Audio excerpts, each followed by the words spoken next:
ಆ ಕಣ್ಣಿಗೊಂದು ಈ ಕಣ್ಣಿಗೊಂದು ಸ್ವರ್ಗಾನ ತಂದು ಕೊಡಲೇನು ಎಂದು ಏನಾಗಲಿ ನನ್ನ ಸಂಗಾತಿನಿ ನಿನ್ನ ಈ ಕಣ್ಣಲ್ಲಿ ಇದೆ ಕೊನೆಯ ಹನಿ ಎದೆಯ ಗೂಡಿನಲ್ಲಿ ಪುಟ್ಟ ಗುಬ್ಬಿಯಂತೆ ನಿನ್ನ ಬೆಚ್ಚನೆಯ ಪ್ರೀತಿ ಕೊಟ್ಟು ಬಚ್ಚಿಡುವೆ ಚಿನ್ನ ಇತಿಹಾಸದ ಪುಟ ಕಾಣದ ಒಲುಮೆ ನೀಡುವೆ ಮಳೆಯ ಹನಿ ಉರುಳೋದನಿ ಥರವೇ ನಗಬಾರದೆ ನನ್ನೊಲವೇ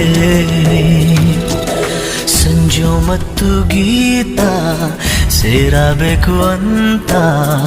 ಬರೆದಾಗಿದೆ ಎಂದು ಬ್ರಹ್ಮನು